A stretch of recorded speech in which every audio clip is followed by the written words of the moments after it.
Hi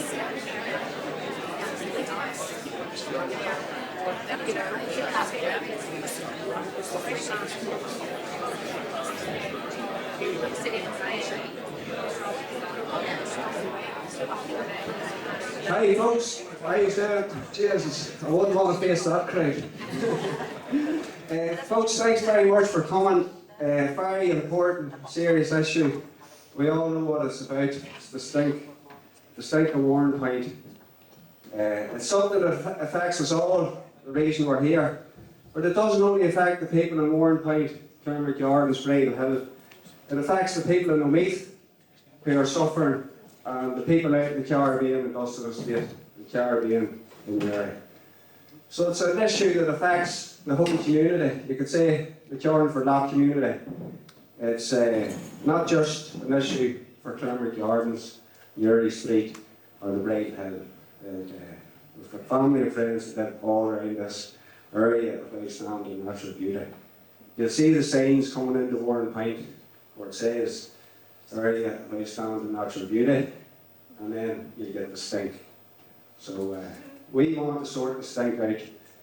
We want answers about the stink, what the stink is, where it's coming from, and that's what brings us here tonight. So I want to thank everybody in this room from my heart, the bottom of my heart, for coming and making the effort to come. Everybody has been invited, as many people have been invited as possible. That goes down to work with other people there, inviting people. Warrenpoint Harbour Authority have been invited, Regen have been invited, the environment agencies have been invited, and the elected representatives, those on the board have been invited, and MLAs and those involved in Stormont, which are very important and should be here. The Stormont representatives especially should be here, I think so, because they can really sort things out. And it's very important for them to speak up. So it is. Just for myself, folks, a few updates from the last public gathering that happened at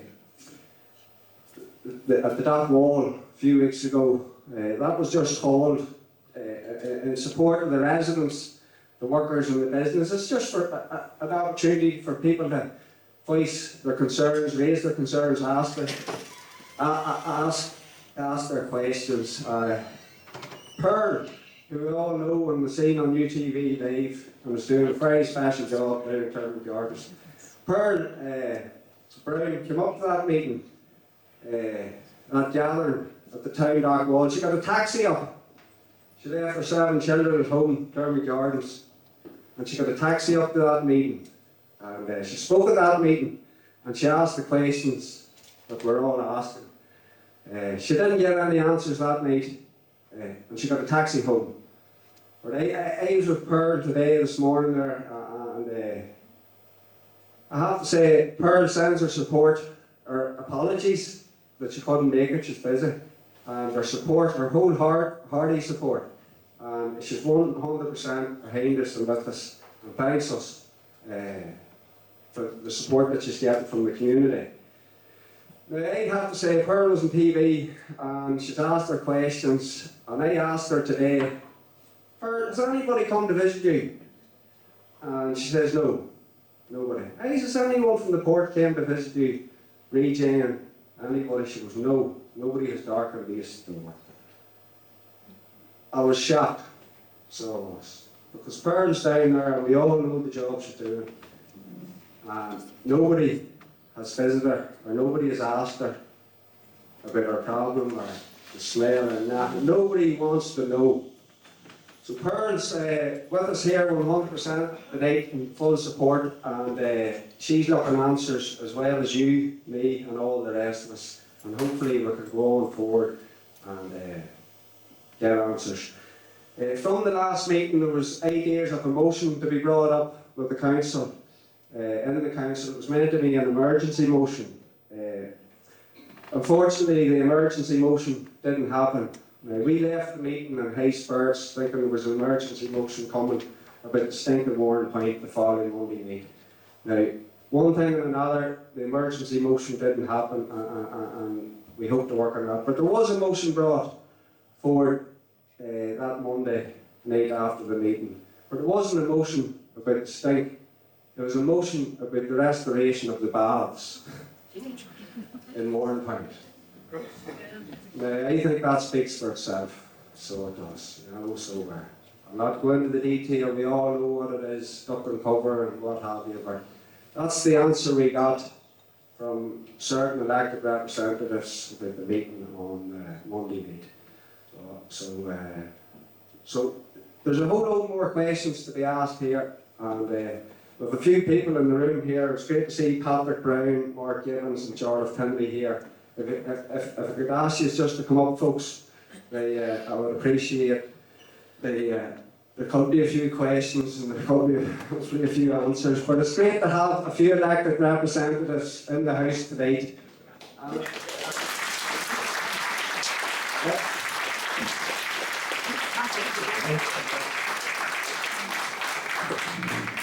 Fair play as well. Folks, if you could just move in from the door, and there's loads of space down here. There's people, and just fill up the sides here because it's sort of a little clogged at the door there. So it is great to have Mark, who's been with us 100% and fully supportive, and Patrick and Jarlath here tonight to speak and listen to the residents that voted them in.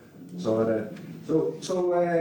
just as a way, I'll put us over to Mark here to say a few words, and then what we're going to do, folks, everyone here has a story, everyone here has a concern, and I want everyone here to express their concern and say what they want and ask their question, because we haven't got any answers yet. We've been asking questions, and there might be answers to the questions that we're asking, but there has been no answers given to us. And well, hopefully, with Mark, Patrick and Jarlath here, we can raise the ante a wee bit and get them answers that we want, and the transparency from the board. But I'll pass it over to Mark here. Chair, you're a natural, born natural. Not the best man. If you didn't laugh, you cry, you'd be a stand-up comedy with the Harbour Authority. Yeah. Being the main theme. Right, folks. Well, when it comes to reporting, it's very hard.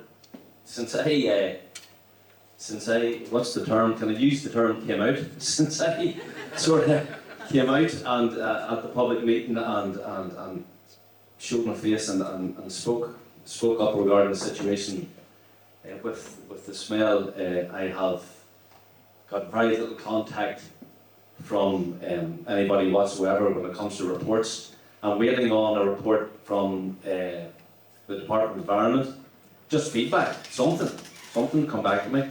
I haven't got any yet.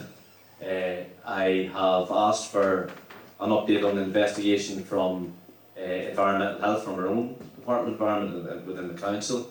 And they said they're going to get back to me, and that their investigation is underway. Maybe you've got the same contact, lads, but that's what I'm getting. The investigation is still underway. But I did, at 7:05 this evening, when I was just getting ready to go in, I got an email for the first time of my life from Regen. Now, talk about timing. So, I'm going to read it out because as a local representative, I feel as if I have to inform the public.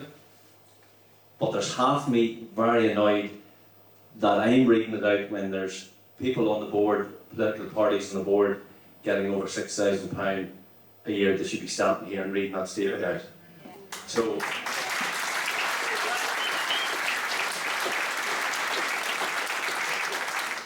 but there was one part of the statement, it was read through it anyway, it's brief and short and sharp, but there's one part of it that maybe that didn't give me a good feeling. So if you can just bear with me here, I've only got this 7:05 today, so.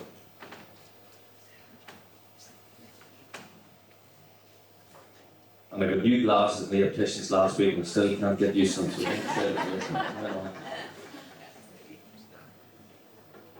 right, so it's just Right. Long-term solution to a short-term problem. Regen. Right. Regen is at the heart of the community.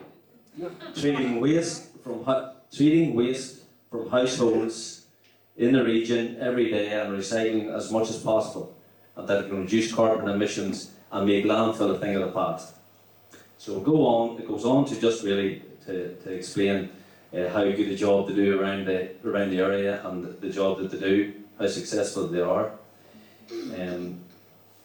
Right, for our part, a longer time in the collection for our own part, a longer lead time in the collection of household waste before it is delivered to our treatment facility, and a slight delay from regen shipments out of the port has been the blame for the smell.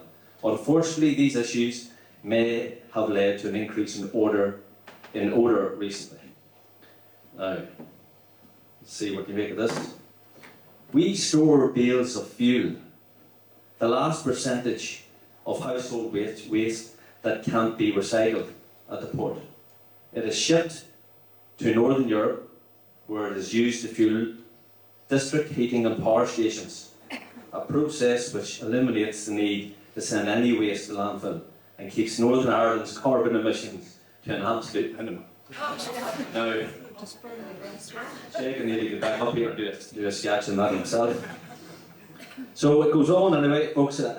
I'm not going to do the Harbour Authority's job here. I'm not going to read this out. It really is. I'm sure they're going to put it up on their website or put it up on their Facebook page or what to do. It's been sent to elected representatives. I asked Jarlath, maybe, if you check your emails, you probably got it as well. Did you get it as well? Yeah, well, there you go. But really, just where the hair stood up in the back of me is we store bales of fuel. So I know that I see Colin Sands here from Colin maybe might be able to enlighten us on different things when it comes to that. And so that's that. That's what I got at 7:05 this evening. But really, what I'm saying is that there should be the representatives that are on the Harbour Authority board should be up here and speaking. Regen, Harbour Authority themselves, political parties. I know Sinn Fein have come out with a statement that's 100% that Sinead has made a statement regarding it, and they're having trying to organise their own meeting. I don't know if that has been organised or not, or what came of it. I'm very disappointed with the SDLP. There might be SDLP voters here. I have a lot of time for a lot of people within the SDLP, but there would have been a very big party within Warrenpoint, and bitterly disappointed in no response, nothing at all. So really on my front, when it comes to an update, it is very little an update when it comes to a positive. I think we need to stick at it. It's a marathon, not a sprint. I think we need to. The spotlight has been shown straight onto the Harbour Authority and on the regen. There's quite big questions need to be asked. Storing bales of fuel, I can't even picture that. How do you store a bale of fuel? I don't know. So we'll have. That's where I'll be on to the Harbour Authority and regen and asking, can you please give us a bit more info on that? Because I think it might have been rare a couple of days ago put up a post about a fire that was at a landfill site. Was it in England or something like that, Colin? Was it? Or something similar? Yeah, it was in Kent. In Kent. Yeah, so look, I'll keep plugging away anyway and having a go. I always have to tell myself, it's not, in all due respect, it's not Rare or it's not Shea Daily or it's not the Harbour Authority or Sinn Féin or the SDLP or Regen that keeps me in the job. It's you guys, it's the people that vote for me, that pay my wages and keep me right and keep me working away at a job that I love doing. And I'm glad to be here standing in front of you to say, look, I'm having a go and I'll keep on having a go. Thank you very much.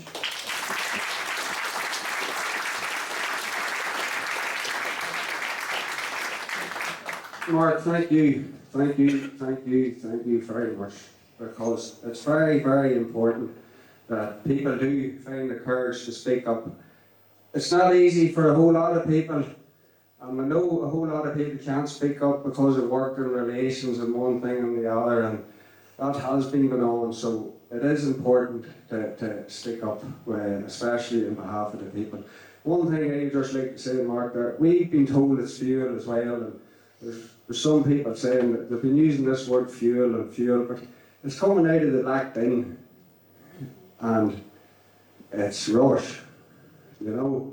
They've been calling it fuel, maybe it's going for fuel or whatever, but the way they have been storing it, there's been questions asked about that, and it's basically a dump, and it's a dump sitting in not far from Warrenpoint Town Square, and they may call it fuel, but it's a dump.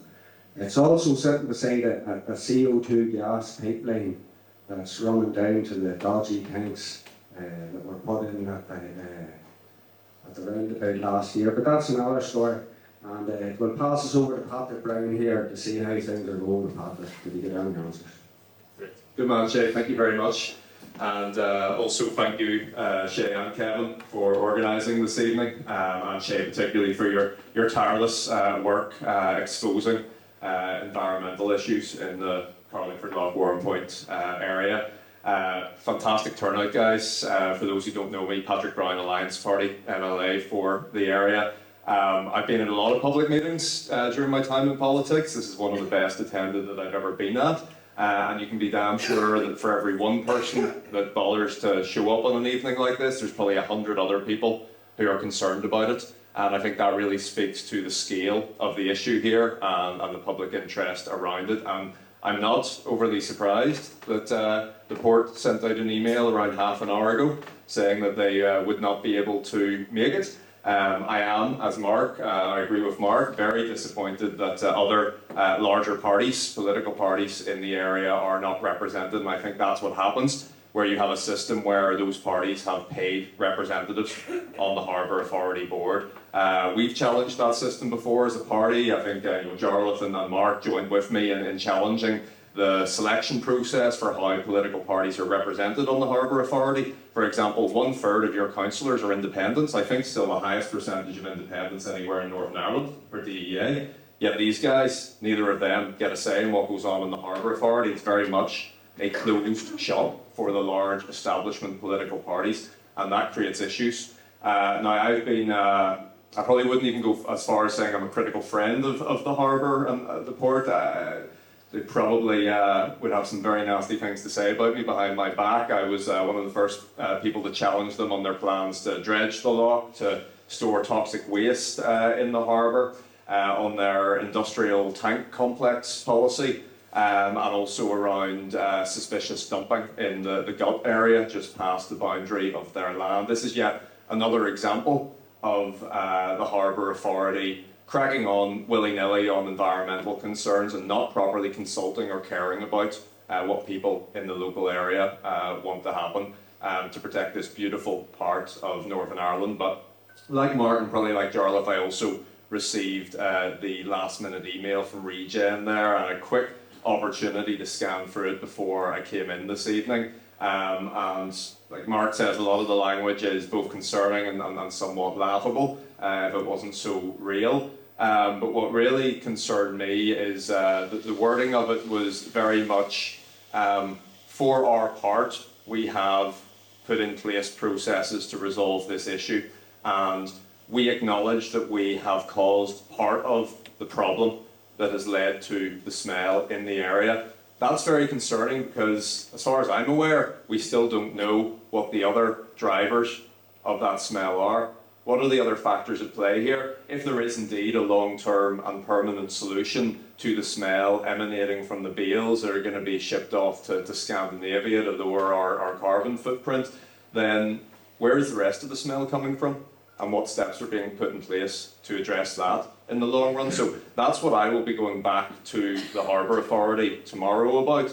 But also, I want to hear from you guys. What questions do you still have? Attached to that email from Regen was also a list of questions and answers, I think, that had been submitted from some of the organisers of this event tonight. So I'm happy to open up that email and run through some of those and see if they answer some of the questions here tonight. But I wouldn't be surprised if we come away with more questions than answers, unfortunately. But look, in the three of us, certainly you have elected representatives who are willing to challenge, willing to speak truth to power on this issue. and bring and raise these issues directly with Regen and with the Harbour Authority. So please, use us as your voice. We're here to speak and fight for you guys, and thank you for coming out. Fantastic turnout, thank you.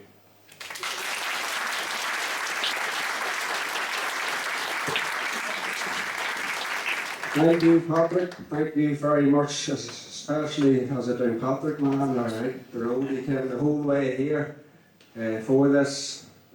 He gets a free pint. Maybe two. I was actually up at Stormont, believe it or not. We do still go up there sometimes. Well, passes over to Jar, here now, the Spider-Man Independent. Thanks, Paul. Thank you, Shea, and thank you, everybody. Great to see such a turnout here for what is obviously an issue of great concern to the people here in Warrenpoint. I'm delighted to join my two colleagues here and come and face it, because I'm not going to hide. I wish I could stand here and say that I have more information and more answers than my two colleagues have, but I don't. So I'm here to listen. I'm in listening mode. I want to hear. We all know, certainly I'm well versed in what the issues are, but I want to hear the ideas about how we go forward and where we're going with this.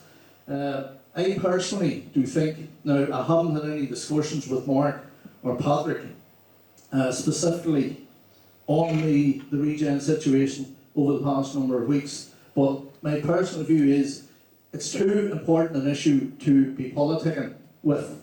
So we all have our own political views and people all follow their own political ideology, but this is an issue of concern that crosses all them boundaries and crosses into every garden and goes through every window, probably within half a mile of the port. So it's too important an issue, I think, to be making political points on or scoring against. And I think we collectively have to work together to try and get a solution here.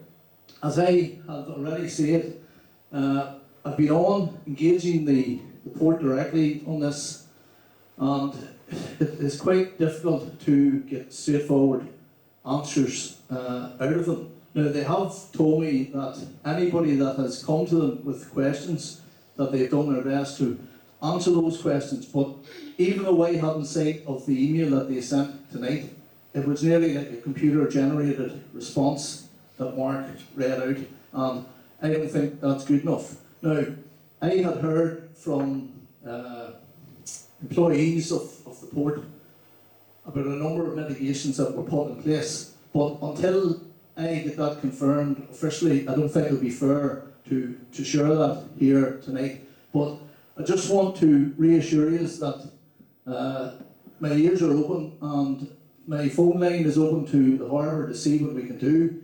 If people feel as individuals or the collective that they're not being listened to, it is incumbent upon us to get those meetings organised and sort of demand that Regen or indeed the Harbour Authority, or preferably both, make themselves available to allay the fears. But like I say, my apologies once again, I don't have answers that you're probably looking for. Congratulations on such a turnout on such a passionate issue, and I'm happy to sit here at 10 o'clock tonight and answer whatever questions I can, as I'm sure my colleagues are as well. But listen, we're here to help and we're here to listen, so anything we can do. Thank you. Thanks very much. It's very important, folks, for you to have your voice heard, and I think that's part of the problem. We have been asking questions, but we've been asking them as individuals here, there, and when the question goes out, it gives the port the opportunity to dim you down or quieten you or push you aside as individuals. I think the council have been doing the same. The environmental health has been getting people and getting surveys and what.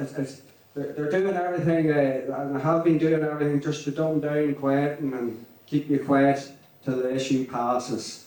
And I think that's part of their strategy. And folks, I know a lot of you here, not a lot of you know, I don't know, but we've another mic here. It's up in the crowd there. If there's anyone looking to have has a question or wants to say something or has an issue at all, feel free. You just have to put your hand up And we have somebody in the state, in the ground there, we can put around there, and we can just, we can get one person talking at a time. And why do people not stand out now and block region from getting into the land? the question here is, why do the people now not stand out and block each other? You can't block SCN, you can't block the road on, road off. Yeah, we'll get to that in a wee second. There's a man over here, or there's Siobhan, you can ask the question. Okay. I don't like one sign to work with rare ever actually respecting the environment. I'm very glad to be here tonight with a roving microphone. Congratulations on coming out. You're not coming looking for anything revolutionary. You're looking for the right to fresh air. You're looking for the right to democratic representation that people fought and died for in this country. It's astounding that 3 parties here that are on Warrenpoint Harbour board are not here. It's incredible. I wrote a song one time, whatever you say nothing. When you speak about you know what. Or if you know who should hear you, you know what you'll get. They'll take you off to you know where, for you wouldn't know how long. So if you know who's sick, don't let anyone hear you sing this song. We could write a few new verses to it now. I'm moving over here for a state, I think. Right. Conflict of interests. Councillors being on the board of Warrenpoint Harbour Authority. Wrong. How can they be honest? How can they represent the people that voted for them? To my mind, and they're being paid for it, and therefore, I mean, I voted for all 3 of these people, by the way. So I'm on your side, but it's just, there's got to be something done about that you can actually speak your mind rather than having to do the groupthink of Warrenpoint Harbour Authority. That's basically my point. Yeah. Well, it's a very good point, Jason. So, and the point is Jason's bringing up is how can 3 elected representatives sit on Warrenpoint Harbour Authority board, receiving up to £7,500 per year, and absolutely saying nothing about this. So their silence is being bought, and the democratic process is being interfered with. The 3 councillors definitely aren't working on behalf of the people. And something I observed, myself and Kevin observed over the years, I'm going to let a secret, I'm nearly 50. And I've been running around this town here and there over the last 50 years. Myself and Kevin were talking the other night, and we thought about, when it comes to the port and it comes to the town, and it comes to the councillors working for the town or the port, the town has been getting absolutely nothing over the last 10, 15, 20 years. The port has been getting everything. Millions and millions and millions. And that imbalance is getting bigger and bigger with the growth of the port. Folks, anybody else, any questions or concern here? There's just a fella here, sorry John, I come, Jim Boylan, Warrenpoint. Thank you, Sharon. It's good to see such a good turnout. I was happy to speak at your last meeting, which I proposed that a motion go before council, an emergency motion. And the whole thing about an emergency, it is an emergency. I was disappointed that it's not, it didn't get there, but it should go there next month. And if I could read out what was asked, could I read out the motion? And the motion wanted to go was, I'll just stop you, just to explain to people here. People, at the last meeting, I just explained it, at the last public gathering, Jim brought up the idea of a motion at the council, an emergency motion, and a motion to address the smell straight away. And Jim proposed this, and he wrote it out, and that's what we're talking about here, just to keep people. So just read out the motion. It's in council language now. We have received a large volume of complaints and concern about public health due to the foul smell and infestation of flies in Warrenpoint. We ask that the Environmental Health Department of this authority issue a report to this council on cause of what action they are taking with Northern Ireland Environment Agency to remedy this problem and reassure the public that this will not happen again. So I would like that to go to the next council meeting. And the point is, we need to put on record our objection to the smell. And the people that we need to really be pressurising is New Morning Down Environmental Health and the Northern Ireland Environmental Agency. Because it's the Northern Ireland Environmental Agency that issued the licence for Regen to operate there. So if that licence is issued, it can be revoked. Now, on another matter is when loads of people come to me about flies and the smell, but I can tell you that the number of businesses in the town that have been suffering from the smell for months is enormous. They even went to the expense of getting the sewers cleaned, thinking that the smell was the sewer smell, but it hasn't been the sewer smell. But the key point here is so many people here tonight, and each one of you have the opportunity to make sure that this doesn't happen again by pressurising our local council and by pressurising especially the Northern Ireland Environmental Agency, who are meant to protect us. We can go hammer and tongue at Warrenpoint Harbour Authority and Regen, and they will sit there and do nothing because they have the licence to do it. Now, I'm sure I've seen the pictures up on the website that they have gone outside the remit. But it's us, as the people of Warrenpoint, it's us that will make sure this won't happen again. Because people power is the key to success. And the key to success is not to give up at the first hurdle, but to keep going, and eventually you will get it. You're taking on big organisations here, but it can be done, and it be done by the will of the people and by the representatives speaking on our behalf and making sure that these agencies report. And I would like these agencies to come and give us an independent monthly report on the ongoing actions that they are taking in the harbour. Thank you.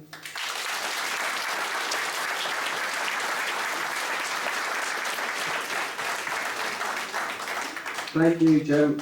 And one of the best things about living in Warrenpoint is you have people like Jim Boylan that does do a lot of work in the background and just batters away and get my questions. Folks, is there anyone else there would like to?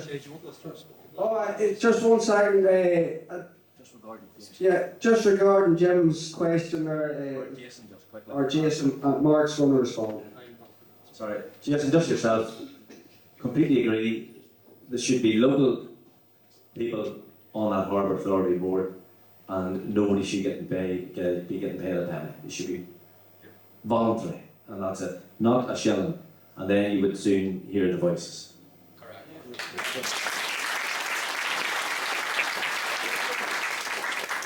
Jason, just to follow up your point as well, the Harbour Authority is an anomaly in terms of council allocation, external body allocations they're called. There's no body like that that gets paid anywhere near the same amount. There are small amounts for sitting on things like the PCSP and a few others, but they're minimal. No other body pays £6,000 to £7,000 a year. And you have to ask yourself the question why, when the demands of the role are no greater than any other bodies or committees or subcommittees that we sit on, yet that one is paid a huge amount. Why? And if it was up to us, now we've never had a place on it, even though together with Alliance and Independence we're actually bigger than all of the unionist parties in council put together, but we're constantly excluded from the Harbour Authority, and I think that's very much by design. In fact, I know it is. Jim, to come back on your point just on the emergency motion, because I know we had a back and forth email exchange on the wording of this. Now, I personally felt that if this was brought as an emergency motion, it would be immediately kicked out and there would no hope of getting through. And that's mainly because there's a deadline to submit motions, and the discussion on this motion didn't come until after that deadline. So in order to have it heard, you would have had to have 80% of councillors vote to suspend standing orders to have it debated. And I don't think politically, especially given who's represented here tonight, who's not represented, that would have happened. That's fair enough, Paddy, but yeah. the point about that is at least the people will know who's on their side. I get what you're saying, Jim, but it's also about what we can actually manage to get done, and also the wording of the motion asked for a report to be done by environmental health, a report that probably at best would have taken a month or two to complete. So the wording of the motion wasn't particularly urgent and didn't require it to be debated right away, but that is no reason why a motion cannot be brought for the meeting on the first Monday of October. Now, unfortunately, Alliance does not have a councillor for the Crotleaf area. If it was me and I was still on council, I'd table it tomorrow, because I always try to take on a bit of work from outside of the area, but we don't have a councillor locally, and it's hard for me to ask one of my colleagues who represents Saintfield or Downpatrick to take on stuff from this area, but certainly we would be more than happy to second a motion that comes forward and work on the wording of that to make sure it has the best possible chance of success, and I can definitely give that commitment in terms of what our grouping can do on council.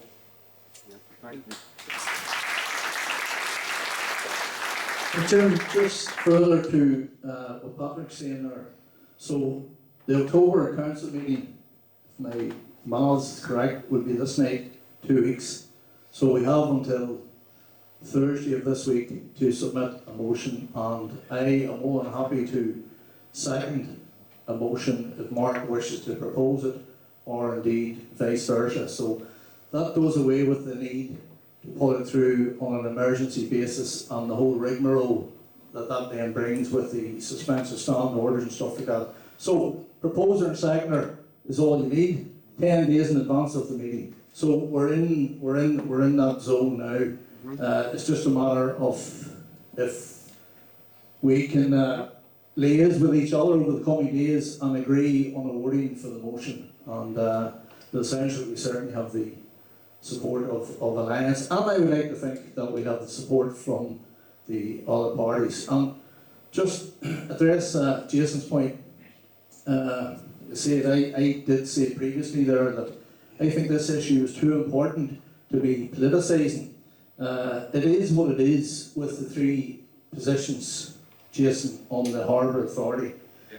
However, my memory and my experience has always been that in previous times, in past times, those 3 positions on the Harbour Authority for elected members were specifically for elected members to be there to represent the views of the local people and the people in the area, and indeed be a conduit for complaints or concerns. But unfortunately, those positions, because it is numerically so attractive, have become party perks. Now, just to tell you as a factual situation, in the last term of council, there was a change in policy from the minister, who I believe at the time was Minister Mullen from DFA. And Minister Mullen insisted on 6 nominees for 3 positions. So that was a step change. It used to be you just put forward the 3 names. So it was a carve-out within the council. She insisted on 6 names. Okay? So right away, I made the move and I nominated Mark as a Warrenpoint representative. And Mark's nomination was actually blocked.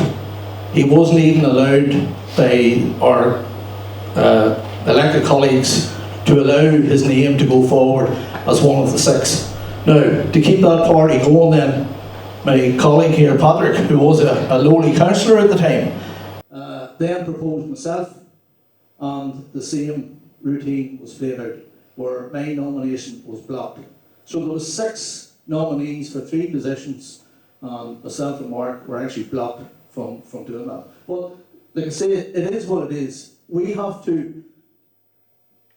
shouldn't be getting sidetracked we don't want to get sidetracked here on what people are not doing. We need to have a collective voice here and a collective approach and a desire to actually see a positive outcome for this, instead of spending so much time and effort on the negatives. We need to try and find solutions here, and that's, to be honest with you, where I would prefer that we direct our fire. Thank you.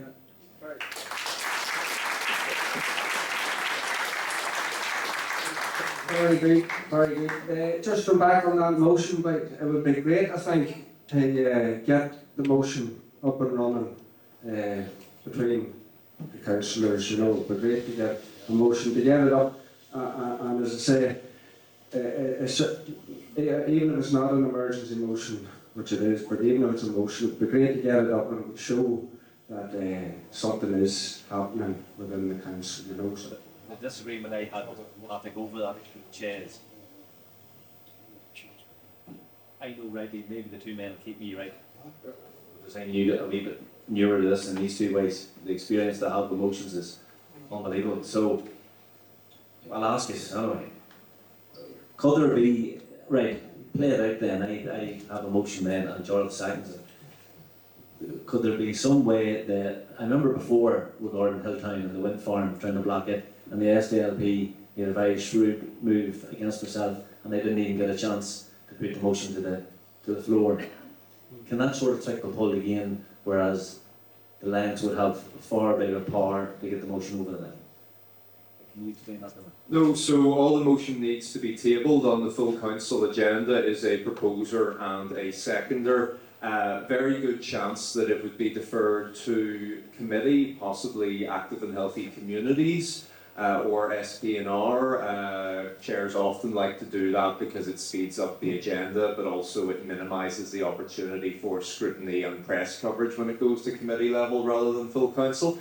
So things that they don't want to pass can get watered down at committee level. But if you have a proposer and a seconder from any political combination, it doesn't have to be from the same party. It can be, you know, Mark proposing and one of our councillors seconding, or Jarlath proposing and Mark seconding. As long as you have those two people, you guarantee that it gets heard, and you can force a vote on it as well. And that's crucial as well. If we are asking for decisions to be taken from that motion, you need to make sure that you have a proposer and a seconder. And Alliance now, with 5 councillors in the area, can ensure on every committee except planning that we can get a vote heard. So possibly the issue, Mark, may have been at committee level where it was just yourself. If you propose something, you don't have a seconder, and certainly we were a much smaller party in the last term as well, so we might not have been there to back you up. But I can guarantee that our councillors will support the motion that comes forward and can ensure that a vote is heard. But very much like Jarlath was saying, you know, Alliance, despite being a larger party, would very much happily give up a place on the Harbour Authority to make sure that one of these guys, as your local representatives at council level, gets a seat at the table. We also feel that it's best that one of these guys, as your local independent councillors, propose the motion, and we'll certainly weigh in behind it 110%.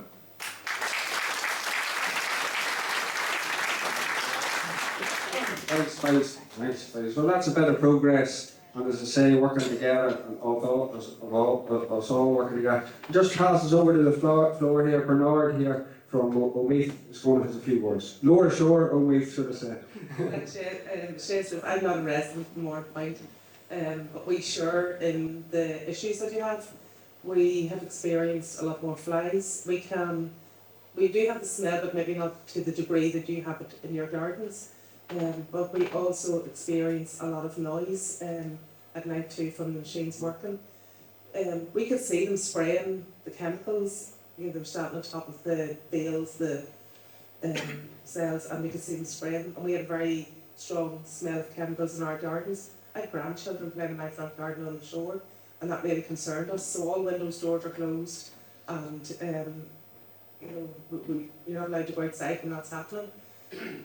The noise is one big thing that always annoyed us. There was one night that the cranes, or it is cranes that have working, and they were lifting bales, and one of them had a squeeze. You could actually see it happen every time it turned. There was a huge big squeal out of it. And I thought, I'd love to drive around, I'll give them a can of WD-40 for God's sake. Like, they're bound to be able to hear that in the machine. And I contacted Newry Morning Down District Council the environmental health to complain about the noise, and they told me that they've nothing they can do to help us in Omagh at all, because we live in a different country. So we do experience the things that you experience, but the noise is a huge thing for us as well, but we've no recourse at all with it because we live in a different country. And that's really annoying to us. There's 15 houses right along the front shore. We are the Lower Shore Residents Association, and Shay alluded back to the time of the No Toxic Black campaign. In the application that was put in, Region put in, for the chemical plant that will be built there, they said opposite the port were mud flats. And that really insulted every one of us that lived there, because if you stand in Warrenpoint Port and look opposite it, there's more than mud flats, there's 15 houses. And our houses are 220 metres from Warrenpoint Port. So, and the closest houses they were up were a lot further away than that. So they just completely ignore us altogether. We do have communication with the port and the on board, and they do try and work through any issues we have about noise. But ultimately, you know, if there's noise there at night time and you can't sleep, there's not an awful lot that can be done about it. And the smell and the chemicals of the flies, we have seen that increase. Yeah. But we're starting with this in this too.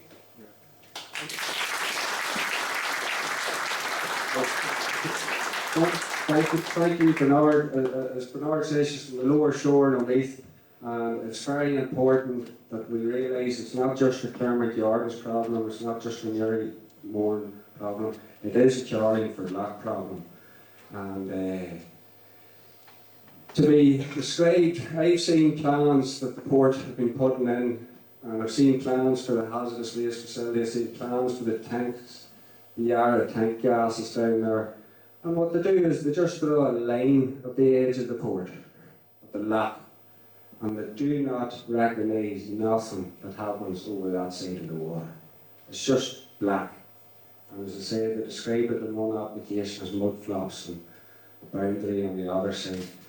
But people like Bernard and the families in Omagh are affected. As I say, the chemicals is a question that we've all been asking, what chemicals are being sprayed on the waste and what is leaking in the Carlingford Lock. And that's a big question we've been asking, and we haven't got no answers yet.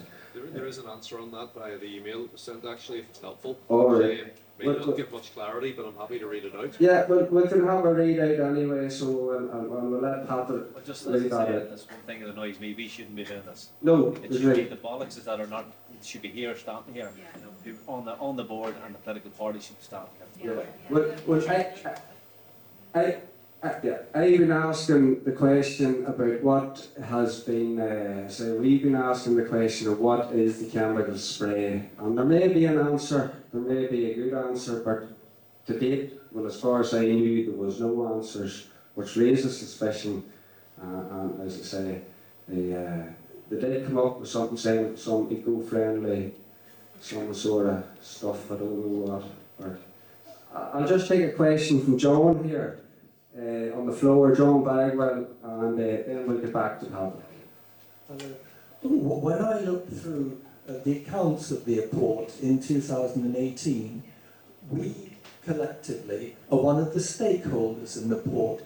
It is a publicly owned institution, and therefore we have a say in it, and we're not being represented, nor are they reassuring us about what chemicals they are actually being noxiously transmitted to us on the wind.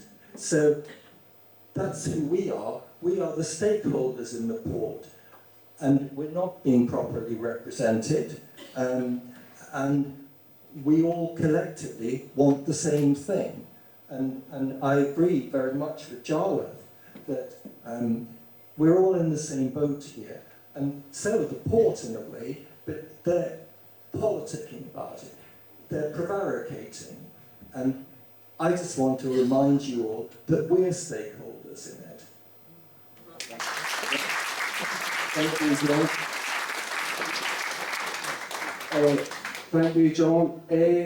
John says we're stakeholders. We are stakeholders. And another big question that was asked, and has been asked, by people around the town, and people have been asking me. I just found out lately that Regen are major stakeholders in Warrenpoint Port. I don't know if any of you knew that.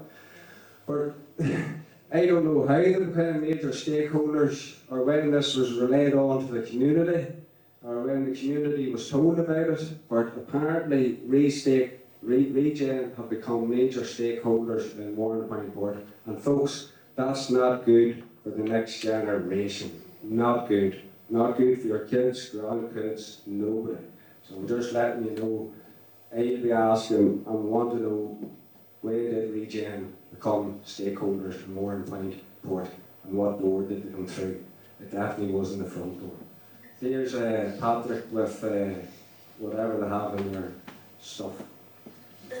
Well, no, apologies, it's quite a lengthy response. The question submitted was, can you and/or Regen please confirm what is being sprayed on the waste to minimise the offensive odour? This clearly will have a runoff into the loch.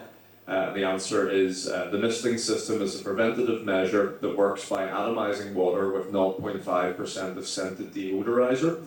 The deodoriser is harmless to people and the environment. The odour neutralising agent is a blend of non-ionic surfactants, new word for me, and food grade flavours, which are designed as a product to treat emissions of odour to air. The method of use is to water down the product to the dilution of 0.5% and then to atomise the liquid to 4 droplet size to create a mist.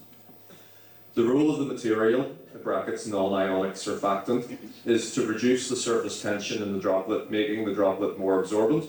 In this case, the more absorbent mist absorbs any odour molecules or dust molecules it bumps into and drops them to ground level, preventing odour travelling over distance. It doesn't work. And I'll just finish with this bit because there is actually more to this response, but foods such as ice cream, mayonnaise, margarine and peanut butter, to name but a few, could not exist with the use of surfactants. So obviously they're used on those food products. It's basically used to break down fats. Okay. So, and also it's highly absorbable then into the water system. So by saying it's easily absorbed to, you know, the mist, it also means that it readily goes into the loch, even more readily. So, in conclusion, they go to great lengths to say that it is incredibly safe, and their environmental consultants have completed a review to say that it is safe. But I cannot, within this response, find any answer on runoff into the loch, specifically ruling that out. Non-ionic surfactants are basically strictly very liquid. Yeah. That's all it is. That's all it is. Can you ask where the safety date she's? Sorry, if you want to take the microphone. Oh, sorry, what? I will just, with the microphone here, 2 seconds. You'll just. Hi, I just want to say that I contacted Environmental Health about and asked them what was in the, had they done any testing and what was being sprayed. And they came back and told me that they had done testing, they come down regularly and test, and they said that it was sniff testing. So my question obviously was, have they done any testing on the chemicals to see what was in the air? And that was the actual term. They came back. And I've also had questions for Regen, and they've been using the term fuel as well in their answers, which were actually non-answers to my questions, which I'm going to get back to them on about how long the stuff is being held in the port. And they told me that their licence actually allowed them to leave it sit there for 3 months, which I found astounding. They didn't answer the question to how long it is sitting there. I asked them how often the boats were taking it away. I also asked them had their volume increased or the nature of what was being stored changed. And they came back and they said, but by the way, this all came back, I work for the New Reporter, and this all came back to me an hour and a half after my deadline, so they knew that I was just going to not have time to go back to them about it. But their answers were not satisfactory at all, so I will be getting back onto them with the same questions to ask them to actually give me proper answers.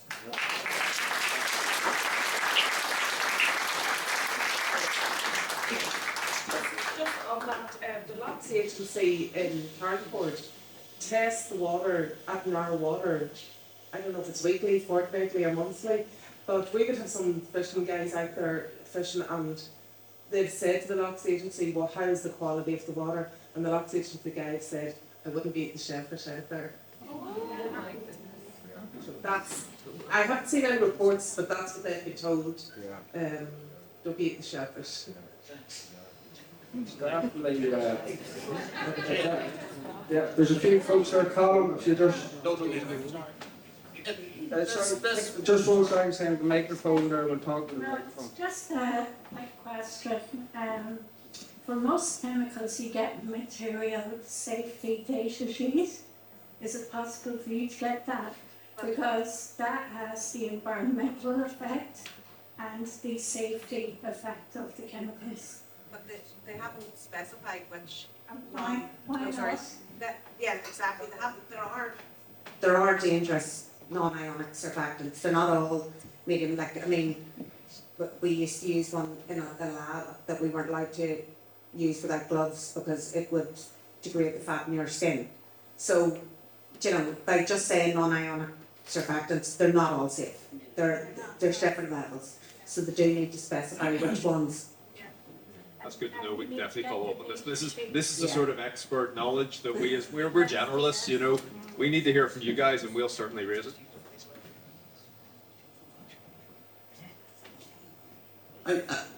I remember a couple of years ago, this is not a new thing, this did happen a couple of years ago, the smell was here and the rubbish was down there.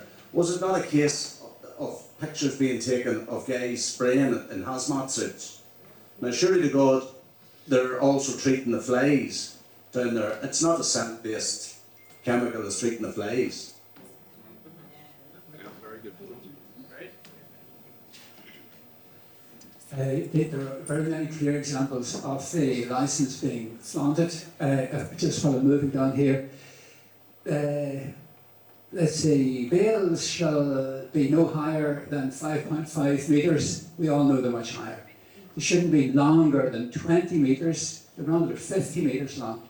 We have pictures, overhead pictures showing 20 foot, that's 40 foot, sorry, trailers, that's 12.2 metres. 3 or 4 of those in length would be much more, obviously, than 20 metres if you compare that with the overhead shots that we have. Waste bales should not be stored next to any potential ignition source. They're stored right beside a system supplying 3,200 tonnes of liquid CO2 gas. 30 tonnes of that gas exploded in Germany in the 1980s. It blew a ship out of the Rhine. Half of it was never found again. 3 people were killed. So that is very dangerous. And finally, all baled wastes accepted shall be baled and fully wrapped with 10 wraps and covered to prevent ingress of water and escape of odours. If odours are escaping, the bales are not properly wrapped. There's a gentleman here with another statement. No, Stephen. I would just like to say, I've spent a fair bit of time over the years out in the loch, and I'm listening to the news this last few weeks about what's happening in Loch Ness. And in terms of the smell, how do we actually know where it's coming from? Because last week I was listening to the news and it said that over 200,000 tonnes of raw sewage is dumped into Loch Ness every year, untreated. And 50% of Northern Ireland's drinking water comes from Loch Ness. Now, people are talking about pollution and stuff in the loch. How do we know that there isn't the same volume of raw pollution dumped into the loch? Now, I don't know, but it's my understanding, and I know that there's somebody in from Omeath tonight, that there's no treatment of any sewage done in Omeath, and that it is all goes straight into the tide. Now, I think at the moment there is a treatment plant being built, but not operational, and I'm just wondering, you know, how do we determine where the smell is coming from, and if there is that much sewage being pumped in to the loch, is that not a greater issue? No, because that's always been the case, never changed. So, because it's always been an issue, because our sewage is dumped in the loch, That's just. But it's potentially our smell as well. If that's what we're smelling. We've never had a. And how do we know? Well, if Northern Ireland Water dumps 200,000 tonnes in Lough Neagh, how do we know they're not dumping 200,000 tonnes in our loch? Yeah, if I can just come in here, it's a very good question, very good question. And it is a very important issue with the sewage going into Jordan from Lough. And there's sewage inlets at Newry, which isn't always properly treated. There's one in Warrenpoint. But for some reason or another, the people this side of the shore only see the one in the Meath. For some reason. There is one in the Meath. I think it's getting work done at the minute, or maybe been work done on it to upgrade it. And there is an awful sewage being pumped in, and it's been going on as years, and it was untreated for a long time. My point is, how do we know what smell is actually? That's not. Well, Can anybody tell me that this smell is coming from the waste and not coming from the sewage that's being dumped in the loch? well, I think the harbour have apologised and Regen have acknowledged the smell that we're talking about. And I know the difference between the smell of the sewer and the smell of the bin.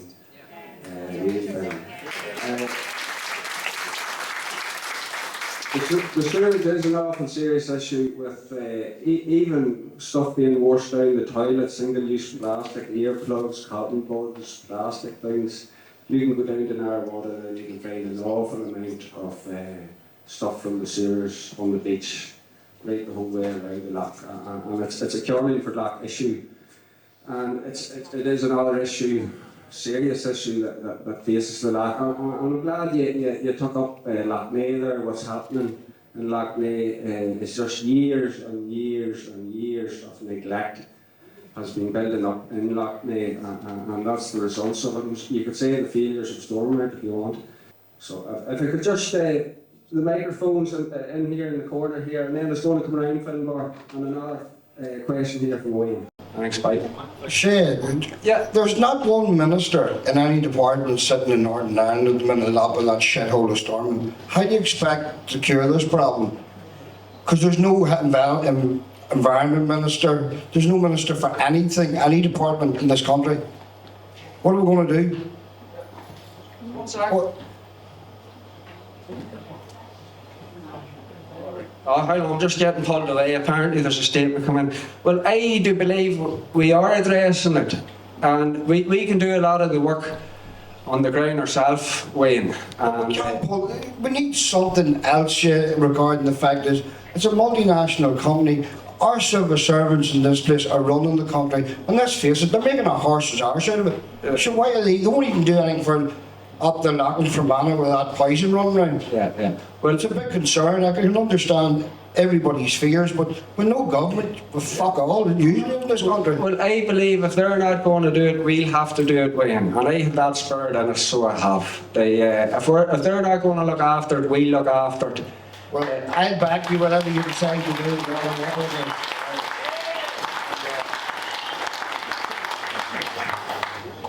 There's just Finbar Lamb down the corner there we want to talk about.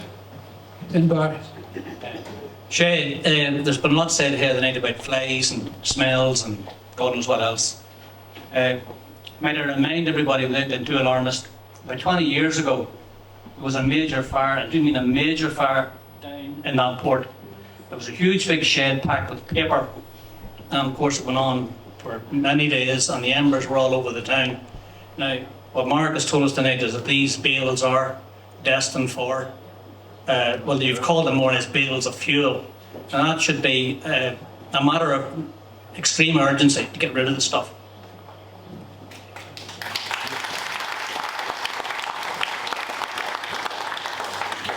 Yeah, well, I know there's been a serious fire risk issue in the port, and some serious fires. People have been asking health and safety questions about the port, and what is the health and safety rundown there. And again, the answers aren't transparent for us either, you know. So as I say, it's an ongoing issue with the health and safety of people. So, Shay, can I just ask? yeah, Mark just wants to have a wee word here. No, just general. Is there any businesses here that have been affected by it? Is there any businesses that has been here affected by it? I'm sure there is. I see red there. The smell. The brick cap. Yeah. Mark, I know that a few of the bars around town in recent weeks and recent months have had people eating food outdoors and indoors and had to take people indoors, close windows on some of the hottest days of the year. Flies buzzing about everywhere, people sweating into their food. It's just, I mean, a lot of these people, maybe they don't want to turn up, they don't want to break any waves, they don't want to cause a fuss. But I certainly, as a person that beats around the town, having a pint from time to time, not that often, as you know, I can tell you firsthand that people are suffering in just everyday enjoyment of life and social interaction. So yes, that does affect business. This is only second-hand information, though. I was told that the Vic had to close the windows last Sunday night and people had to move in from the lock and key, that they couldn't eat outside. There's people walking along the front shore and are near being sick, getting hit with waves and getting actually sick and dizzy. And there's people in Claremont Gardens, the day could be going great and then all of a sudden, bang, you're hit with this smell. And it's coming, it's going, and when it hits you, it's pretty sickening. And I know a few businesses have been the Brick Cafe. Take the microphone there, and just for everyone to hear, because it's important. I'm not really a very sick person. It's but important. In the last 3 to 4 weeks, I've had nothing but headache, vomit, and diarrhea. The smell is extreme. Like one shade, I did think it was the bin. We washed them and disinfected, and the smell is still there. I've noticed the season coming out. The smell has increased again. I'm just living right across from the It's dust. really bad at the minute. Yeah, even though it was stung to back me up, we had people from Belfast, Dublin, Shannon, and was once in a million night, I was actually saying fly soup, because there's that many flies in the house, it was horrendous. You go to open up bread from your cupboard, the son went and said, pancakes one morning, Mum, where'd you buy these? Oh, I heard bakery. 3 or 4 flies in. You know, and that's on a daily basis. So do I go to the harbour and say, are you going to pay my grocery bill that I'm throwing in my bin every other day? It's not nice. I'm sitting down in my meal and there's 5 or 6, maybe more flies. The only happy lady in our house is the cat for playing. That's it. Thank you. Thanks very much. So we had some really great guys. Something that's been brought up in the town. Claremont Gardens, apologies, were brought up in the town. And just go back to the human aspect of it. Pearl, who I was talking to, and she spoke to UTV Live, she's 7 children down there. And she had the eldest children on fly watch when she was making the dinner. So she has 2 children while she's making the dinner, killing flies. She, you know, that's not good, folks, that's not normal. Yeah. It's not good. Can I ask the panel, how long will it be until there's our next local election? 20. Is that another 3 years? Yeah, May 27. Okay, well, I mean, can we not put these people out of the harbour authority by showing our votes at the polling stations? I know it's 3 years' time down the line, but I mean, it's a long. In the last May election, people gave a resounding mandate to Sinn Féin. So unfortunately, they have been emboldened to do whatever they like. They were booked in. They have 20 out of 41 councillors. But Thanks very much. things can certainly change between now and the next election, certainly next year. Yeah, sorry if you didn't hear me correctly. I think I caught that one okay, but I just want to come back to some of the other queries there, Shay. So Wayne in the corner there, you said about being frustrated with Stormont. I'm also very frustrated with Stormont as someone who's been stopped from doing the job I was elected to do. But Lough Neagh and this are exactly the reason why we need an independent environmental protection agency, which we've never had in Northern Ireland, something that our party has been campaigning for some time. And if we had the DERA ministry, would seek to implement as soon as possible. Permanent secretaries and civil servants are sleeping on this, absolutely, but the people in this room aren't. And that's what's going to make change happen, because coming together and putting pressure on people like Regen and the Warrenpoint Harbour Authority, who rely on the good graces of the community to continue operating in this area, people power scares them. The number of people together in this room right now, when that gets back to them, will scare them. And I do think there is the will to make change happen in this room, and you guys will make it happen.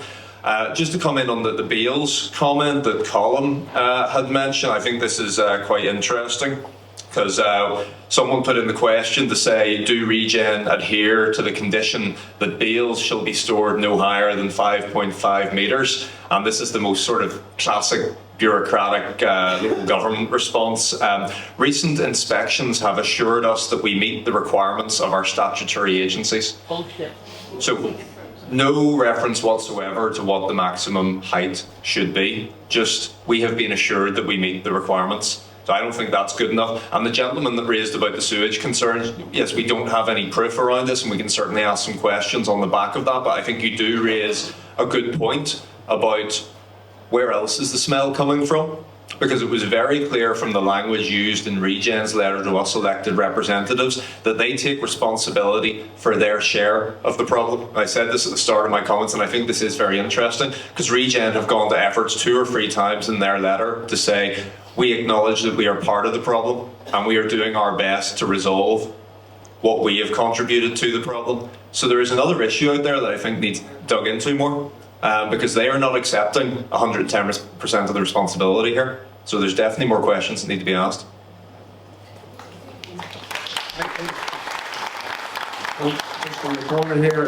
I'd just like to follow up on Patrick's point there about statutory sort of regulations being met and stuff. And also this chap was talking about Stormont and having no people in Stormont. For the past 13 years, we've been ruled largely directly from Westminster under a Conservative government. And we've seen all over the UK regulations and mandates for environmentally sort of sound practices have suffered. Fergal Sharkey, he's all over the TV nowadays talking on behalf of the Rivers Agency about the state of Britain's rivers and waterways. And now we're in the same sort of thing at all. I would just like to say, Patrick, further to Regen putting their hand up finally. Less than 2 weeks ago, they blamed the striking bin men that strike for a week. They blamed seaweed degradation, which I thought was absolutely foolish and hilarious. And we all grew up in the countryside here. You've smelt silage, you've smelt sewage, you've smelt different things. But when something's a bin, you know it's a bin, as Shay said, and there's a rotten bin smell. It needs to go, whatever the cost. But I think it's more important we look at the regulation. We look at what the statutory regulations are when they changed under the course of this Conservative government, and what is expected since, especially things like catalysts like Brexit, like that make it so much easier to get away with blue murder environmentally, as opposed to maybe you might even get in the south where your environmental practices are directly linked with Europe.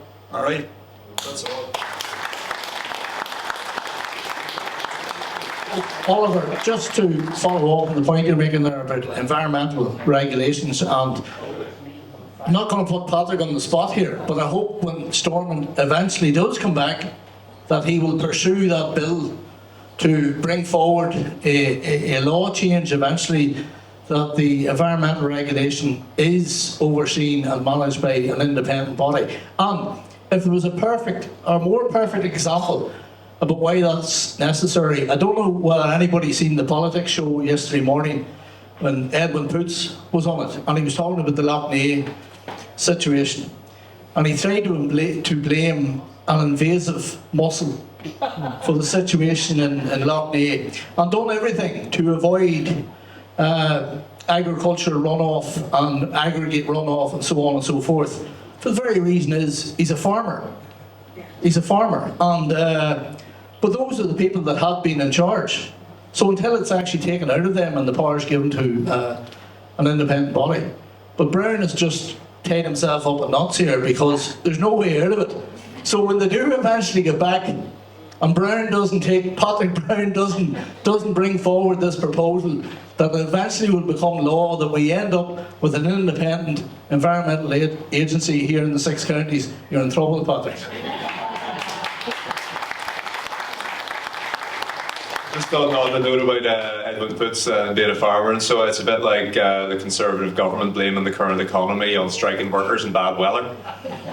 But on the IEA, 100%, our party will be bringing forward legislation, or hopefully leaning on a minister. And look, there's also there's also the potential that Alliance could have that ministry as well, depending on the Dahon Bucky dip. It doesn't fall within my portfolio, so I will probably not be personally the one to do it, so as not to step on colleagues' toes. But it has been Alliance Party policy for the best part of 2 decades, I believe, to have an independent environmental protection agency. So certainly we will be making it a top priority as soon as Stormont comes back. And if anything, Lough Neagh has very much underscored the urgent and dire need for one.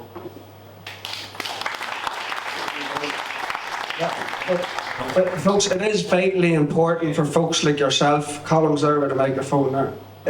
It's vitally important for folks like yourselves to speak up and put pressure on politicians and other bodies, because the environmental laws are next 0 to none here, and they are getting brushed aside, and they do need worth keeping an eye on. Simon Grant here. I don't want to be an upstart on this, but this has just been posted on Facebook by one of our local Sinn Fein councillors, working to deliver lots of events that bring our communities of Warrenpoint and Meath and beyond together. We are having a Halloween event this year. That was 30 minutes ago. What's that? That's on Facebook there. And that's going to stink just like the Blues, just like the Wake the Giant and the Loch View Festival. All three stinking the whole thing. Families everywhere.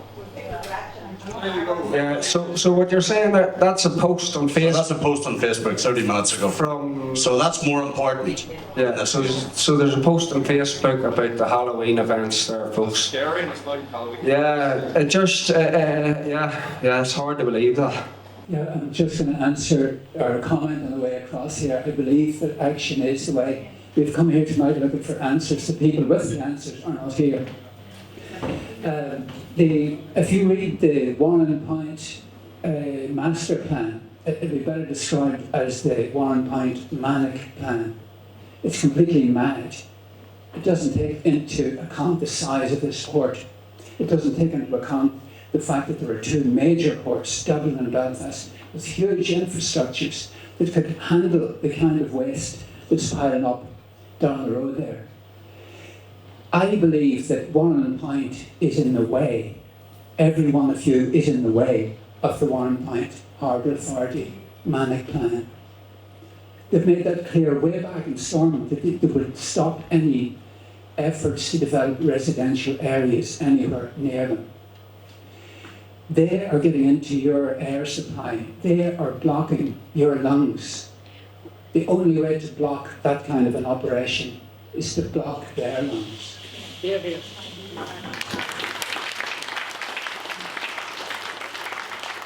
For a vote of confidence in the Harbour Authority and the councillors that sit on it, the 3 councillors. So have any views, if you want to raise your hand, have any views of confidence in the Harbour Authority, 3 councillors, the councillors that sit on it? No, nobody's no confidence. Would you agree, folks, in a raise of hands, to get the councillors off the board as soon as possible?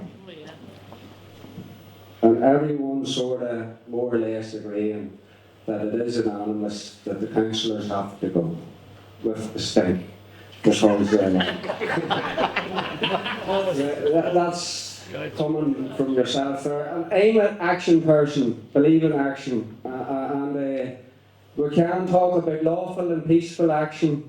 And if anyone wants to get involved in lawful, peaceful action, have a chat. And there's people in the room here who can have a chat, because Is it possible to have a protest opposite the entrance there where the lorries go in? yes, I Some would. kind of placards or? Yeah, lawful and peaceful acknowledgement, and it could be to show our support and to show our discontent at issues that are present here today. Because at the end of the day, they can send emails and don't care.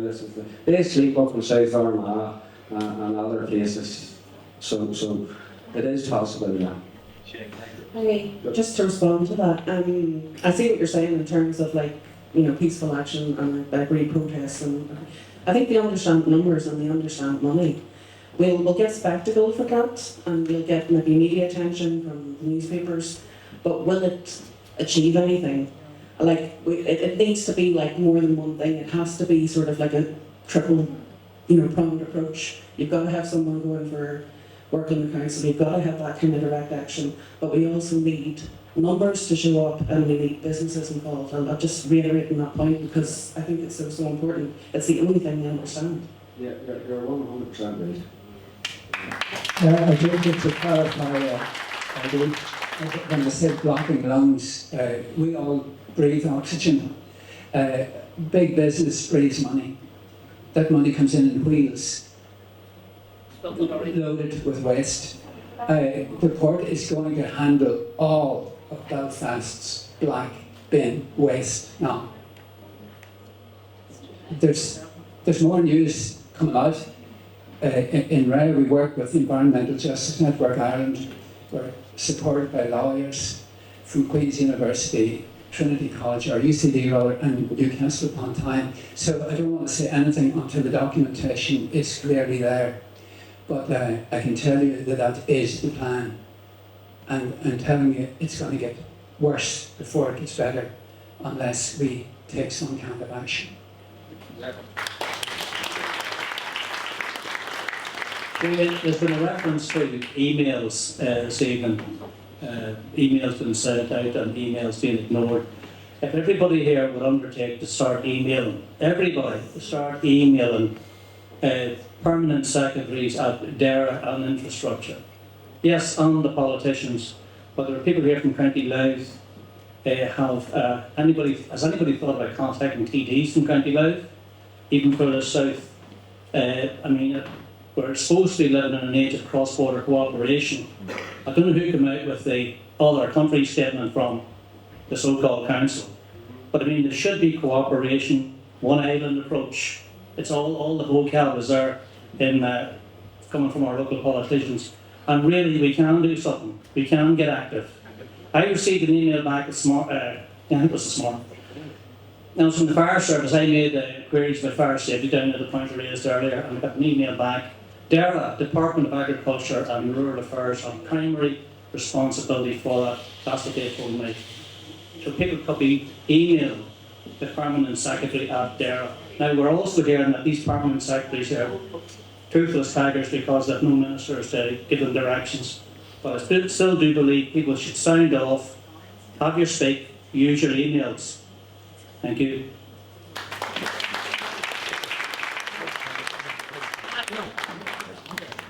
I won't take a microphone, but I just want to say about the TVs and live. Whenever we were campaigning regarding the CO2 plant, I think one of us on Earth, I don't know who it was, that was EU legislation broke. Because if a huge structure like a CO2 plant or a chemical hazardous waste plant has been built inside another EU country, that other EU country needs to be notified of that. So we were trying to open up a can of worms there to say, well, was Louth County Council notified? Was the Department of the South notified? And we got a question asked in the Dáil. We actually had to go to somebody in Louth in Drogheda. So we couldn't get anybody looking to ask those questions for us. So we went to a guy in Drogheda, Ted Nash, and he answered the question in the Dáil. And they said, as far as they were concerned, there was no communication by the department in the north, the department in the south. So is the EU law broken there? So, yeah. So much for cross-border bodies. Yeah. A very transboundary issue was raised in Stormont, I think 3 times by the Green Party as well, without much They wouldn't progress answer, being made. give us a proper answer. Yeah, thank you.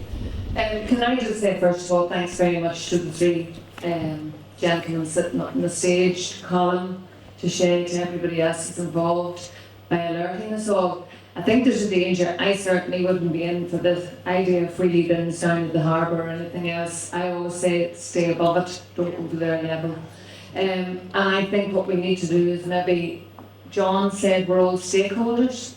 So if that's the case, how many have you stakeholders in this room? Can a letter be sent from the stakeholders that have attended the meeting tonight with relevant points that have been raised? Colin has put up loads of things. He did say something, Colin, about it had to be housed in a building. Is that correct? Yeah, one of the conditions is it should be a roof over it. I mean, the conditions are broken left, right and centre. Yeah. As Jim Boyle mentioned, Northern Ireland Environment Agency are not enforcing it. Oh, it's like playing football and all the defence disappears. The goals start going in, and that's how it is. So, I mean, the questions like how much is being kept in the dock? You know, is it all adhering to the licence? Why is it not housed? I mean, if it was housed in a building, you know, are we going to get smells or whatever else? But I think to ask everybody in the room just to willy-nilly email people, it won't happen. Just won't happen. It needs to be a structured approach and a letter on behalf of everybody in the room, if everybody's agreeable to that, of course.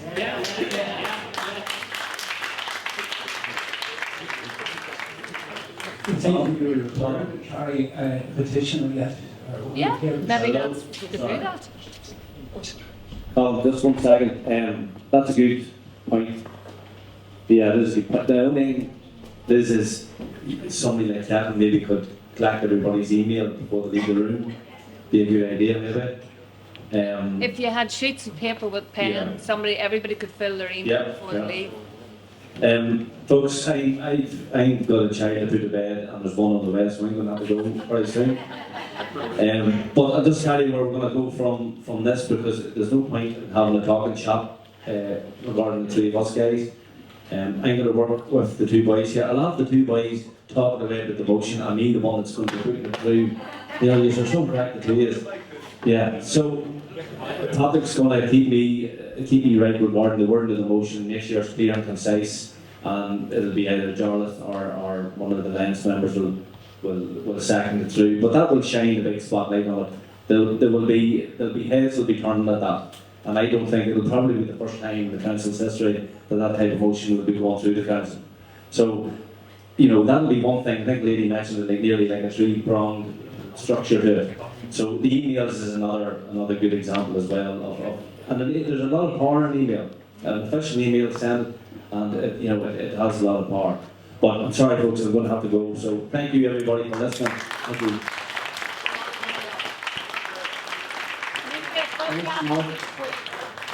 Thanks, Mark. Well, folks, we have to take some sort of, there will be, as I say, from the gathering in the town dock, the momentum has been enormous, amazing. And it has been building, and as I say, with media and one thing and the other, people on the ground support. With the buddies taking the motions, yourselves, it's very important to send the emails and the passes. This month's been fantastic. Thanks a lot. Keep going up. Folks, if you can leave emails and email contact details at the door, there will be a sheet of paper. We're not emailing it to your Facebook? Yeah, you can do it on the Facebook page, and Kevin will get it so well. And as I say, it's important for someone to stick together and watch the spot 4 action. We've had a vote of no confidence ourselves in the Harbour Authority and the councillors working. So it's up to us to bring it on to the next level, as I say. When's the next? I'll just ask again here, is there anyone here from the harbour or region that wants to say a few words officially? Just in case they did come in. No. Folks, we will be arranging another meeting, hopefully in the town hall, and and it will be coming up. I just want to say, folks, a big thanks to the Duke here, the folks out the back, who have been more than accommodating. They've helped out with everything, and it was my first time seeing out the back, all this out the back. It's amazing, so it is. I didn't even know what. Yeah, 99 years ago. No, thanks to the folks at the Duke and all who've been more than accommodating, and thanks for support. And there will be another meeting coming up, a follow-up at the town hall, and we'll keep the pressure on, our windows closed, and as I say, please God, we'll have more results and get more answers for us. But I don't think we have nowhere to go. We can't go away because we live here. But I want to say thanks a lot to the elected representatives, and especially these folks. We'll wrap it up for the night.